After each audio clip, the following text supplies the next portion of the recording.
નમસ્કાર મિત્રો, સ્વાગત છે તમારું। આજે વાત કરીશું ધોરણ 5ની અંદર આપણી નવીન સ્વાધ્યાયન પોથી 2025-26ના વર્ષ અંતર્ગત જે આપવામાં આવેલી છે તેમાં ભાગ નંબર 1ની અંદર મિત્રો ગુજરાતી વિષયનો પાઠ નંબર 1 છે મજા તો માળિયામાં કાતરિયામાં। જે વિદ્યાર્થી મિત્રો તમને સ્વાધ્યાયન પોથીના પાના નંબર 93થી 98 ઉપર મળી જશે, જેનું આપણે આ વિડીયોમાં સચોટ સાચું અને સંપૂર્ણ સોલ્યુશન કરવા જઈ રહ્યા છીએ। તો ચાલો વિદ્યાર્થી મિત્રો વિડીયોની શરૂઆત કરીએ। તેના પહેલાં તમે ખાસ કરીને ચેનલમાં નવા છો તો ચેનલને અવશ્ય સબસ્ક્રાઈબ કરી વિડીયોને લાઇક અને શેર કરવાનું પણ ન ભૂલતા। પાઠ નંબર મિત્રો 1 મજા તો માળિયામાં કાતરિયામાં, જેમાં પ્રશ્ન 1 છે ઉદાહરણ મુજબ શબ્દ અંતાક્ષરી બનાવો। મિત્રો ઉદાહરણ આપેલું છે લીમડી, પછી ડંકો, કરચલી, લતા, તાવ, વય, યાદ, દેખ, કદુક, ખદુક, કુંવર, રાજા। તો એવી રીતે આપણે અહીંયા ઉંદર ઉપરથી રસોઈ, ઈશ્વર, રમત, તલવાર, રથ, થડ, ડમરું, રૂમાલ, તો આવા શબ્દો આપણે ઉપયોગ કરી શકીએ છીએ। બીજું છે કેડી એટલે ડીશ, સકરિયા, યાક, કબૂતર, રમકડા, ડાગલો અને લોખંડ। પ્રશ્ન મિત્રો 2 ઉપર જઈએ તો ઉદાહરણ મુજબ ખૂટતા સ્વર ચિહ્ન ઉમેરીને અર્થસભર શબ્દ લખો। અઠવાડિયું, અહીંયા અઠવાડિયું થાય, અહીંયા કાતરિયું થશે, સીતાફળ થશે અને સંતા કુકડી થશે। પ્રશ્ન 3 છે મિત્રો નીચે આપેલા વાક્યને પાઠને આધારે ખરા છે કે ખોટા તે લખો। સાચું હોય તો સાચાની નિશાની, ખોટું હોય તો ખોટાની નિશાની કરવાની છે। મિત્રો જેમાં પહેલું છે ફિયોના ચોર પગલે બહાર નીકળી ગઈ, તો આ વિધાન સાચું છે। બીજું ડોલી ફિયોનાને ખેંચીને રસોડામાં લઈ ગઈ, તો ખોટું વિધાન છે। 3 એક જ થાળીમાં ચારેય સહેલીઓએ મસ્તી તોફાન કરતાં કરતાં ગાધું, તો સાચું વિધાન છે। 4 કૂદકા મારવાની દરખાસ્ત મલ્લે મૂકી હતી, તો આ વિધાન ખોટું છે।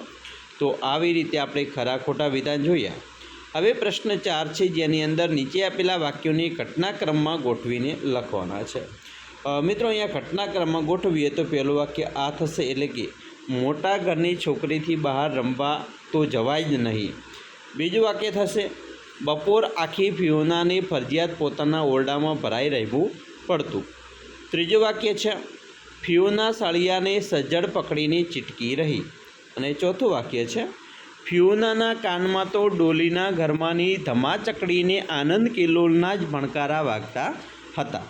આવી રીતે આપણે ઘટનાક્રમ આપ્યો। હવે પ્રશ્ન 5 વાક્યમાં શબ્દો આડાવડા થઈ ગયા છે, તેમણે સવળા કરી સાચું વાક્ય બનાવવાનો છે। અહીંયા પહેલું વાક્ય તમે જોઈ શકો છો, આડાવડું છે તેને સવળું કરીએ તો તેની મમ્મી હંમેશા તેને સ્વચ્છ અને સુકળ રાખે। બીજું વાક્ય છે રમત પૂરી થઈ ત્યારે ફિયોનાનો અવતાર જોવા જેવો હતો। ત્રીજું આ ઘરના સાચા માલિક કોણ છે। ચોથું આપણા ગુજરાત રાજ્યનો પાટનગર ગાંધીનગર છે। પ્રશ્ન મિત્રો 6 નીચે આપેલા વાક્યમાં લીટી કરેલ શબ્દનો વિરોધી શબ્દ લખી વાક્યનો અર્થ ન બદલાય એ રીતે ફરીથી લખો। તો અહીંયા તમે જોઈ શકો છો ઉદાહરણ આપેલું છે ફિયોના બીકણ નથી, જવાબ છે ફિયોના બહાદુર છે। તેવી રીતે અહીંયા પહેલું વાક્ય છે ફિયોનાને અંધારામાં જવું ગમતું નથી, તો કે ભાઈ ફિયોનાને અંજવાળામાં જવું ગમે છે। બીજું ફિયોના શ્રીમંત પરિવારની દીકરી હતી, તો ફિયોના ગરીબ પરિવારની દીકરી ન હતી।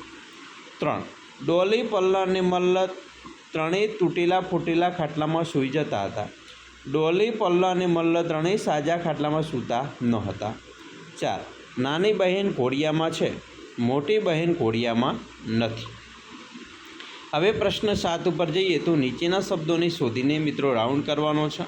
અહીંયા તમે જોઈ શકો છો વિભાગ એની અંદર અવાજ, તો અહીંયા રાઉન્ડ કરેલો છે, બરાબર। પછી બીકણ છે, પરિચિત છે અને પોલીસ છે। તેવી રીતે અહીંયા ડરપોક, સિપાઈ, ઓળખીતું અને નાદ, જેના ઉપર રાઉન્ડ કરેલા છે। તો હવે એના વિરોધી શબ્દ આપણે સમાનાર્થી શબ્દ શોધીએ તો બીકણ તો ડરપોક થાય, પરિચિત તો ઓળખીતું થાય, અવાજ તો નાદ થાય અને પોલીસ તો સિપાઈ થશે। પ્રશ્ન મિત્રો 8 ઉપર જઈએ તો નીચેના વાક્યમાં કૌંસમાં આપેલા શબ્દોનો ઉપયોગ કરી પ્રશ્ન બનાવવાનો છે। જેમાં ઉદાહરણ તમે જોઈ શકો છો કે સમ્યકને શ્રીખંડ ખૂબ ભાવે છે, તો અહીંયા જવાબ આવશે કોને શ્રીખંડ ખૂબ ભાવે છે। બીજું નીરવ રસોઈ ઘરમાં છે, કોણ તો રસોઈ ઘરમાં કોણ છે। બીજું સંજય અને મીનાને ફરવાની મજા આવી, તો કે ભાઈ સંજય અને મીનાની શાની મજા આવી। 3 ભૂમિની ઢીંગલી ખોવાઈ હતી, તો કે ભાઈ કોની ઢીંગલી ખોવાઈ હતી? 4. સમિધે શિષ્યવૃત્તિની પરીક્ષા પાસ કરી, તો કે ભાઈ સમિધે કઈ પરીક્ષા પાસ કરી?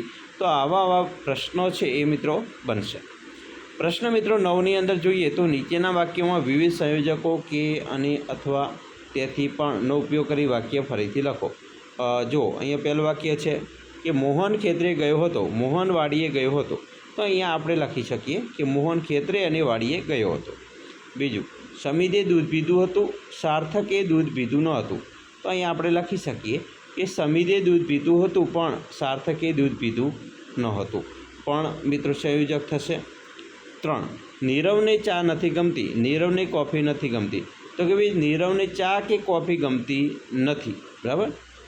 4. દીકરો બીમાર હતો, માં ઉદાસ હતી. દીકરો બીમાર હતો તેથી માં ઉદાસ હતી. તો અહીંયા તેથી એ સંયોજક વપરાશે. પ્રશ્ન 10 છે. પાઠના આધારે નીચેના પાત્રોનો કોઈ પણ 2 સંવાદ લખવાનો છે. અહીંયા પહેલું છે ફિયુના અને તારું. બીજું, મારું નામ ડોલી, આનું નામ પલ્લ અને પેલીનું નામ મલ્લ અને પણ ત્રણેય હિંચકા થાય છે, ખાય છે, અમારો ભાઈ છે. ડોલી, ડોલી તારું નામ શું છે? એમાંની એકે પૂછ્યું. ફિયુના, મહેરા. પલ્લ, એ આવ આપણે કૂદકા મારીએ. પલ્લે દરખાસ્ત મૂકી પણ નીચે બધું કરવા માંડતા માં નીચેથી બરાડી. આયા, ચાલ નીચે ઉતર, આવા ભિખારડાઓ જોડે તે તારાથી રમાતું હશે? તારો વેશ તો જો, ઘરે જઈને પહેલી વહેલી મારે તને નવડાવવી પડશે. બરાબર. તો આવા વાક્યો બન્યા. પ્રશ્ન 11ની વાત કરીએ તો કૌંસમાં આપેલા શબ્દની મદદથી 5 થી 7 વાક્ય લખો. તો એની અંદર જોઈએ તો કે ભાઈ મને મારા સાહેબે લેસન આપ્યું છે, તેણે મારું પુસ્તક ફાડી નાખ્યું, હું અને મારી બહેન પણ લેસન કરવા બેઠા, તમારા બધામાં સૌથી મોટું કોણ છે, અમે શાળામાંથી પ્રવાસમાં ગયા હતા, તારી બહેનનું નામ શું છે, હું ઘણી વખત બીમાર પડી જાઉં છું. પ્રશ્ન મિત્રો 12 છે. ફિયોના અને ડોલીના ઘરમાંથી તમને કોનું ઘર વધુ ગમ્યું? કેમ? લખો. તો મિત્રો અહીંયા તમે અલગ અલગ ગમે તે તમારા વિચારો લખી શકો છો. આપણે અહીંયા લખી શકીએ કે ભાઈ મને ફિયોના અને ડોલીના ઘરમાંથી ફિયોનાનું ઘર ગમ્યું. કેમ ભાઈ?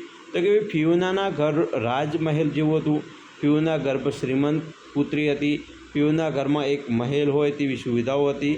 ઘરના દરેક લોકો માટે અલગ અલગ રૂમો હતા. ઘરમાં જવા માટેની પણ ખૂબ સારી વ્યવસ્થા હતી. ફિયોનાના ઘરમાં 32 ભાતના પકવાન બનતા હતા. ફિયોનાના ઘરમાં સૂવા માટે અલગ અલગ પલંગની વ્યવસ્થા હતી. આ મને ફિયોનાનું ઘર ખૂબ ગમે છે. તો આવી રીતે આપણે આપણા વિચારો છે એ મિત્રો લખી શકીએ છીએ. બરાબર. તો અહીંયા તમે જોયું અલગ અલગ પ્રકારના આપણા જે વિચારો છે એ આપણે જે લખ્યા સંપૂર્ણ મિત્રો જે તમારો પાઠ 1 છે મજા તો બરાબર માળિયામાં કાતરિયામાં, તો એનું આપણે સંપૂર્ણ સોલ્યુશન જોયું. તમને મજા પણ આવી હશે. મિત્રો તમારે જો ચાલો યાદ કરીએ એનું સોલ્યુશન જોવાનું બાકી છે તો આપણી ચેનલની અંદર મિત્રો મૂકેલું છે, તો ચેનલના પ્લેલિસ્ટમાં જઈ અને તમે દરેક વિષયનું જોઈ શકો છો. મિત્રો ધોરણ 5ના તમામ ભાગ જે સ્વાધ્યાયન પોથીના ભાગ આપેલા છે, ભાગ 1, 2, 3, 4 જેટલા આવશે તે તમામ મિત્રો આપણે સોલ્યુશન કરીને મૂકવાના છે. અમે આશા રાખીએ છીએ તમને આપણા વિડીયો ખૂબ જ ઉપયોગી નીવડશે અને ખાસ વિડીયો ગમ્યો હોય તો લાઇક, શેર અને સબસ્ક્રાઈબ કરવાનું પણ ન ભૂલતા.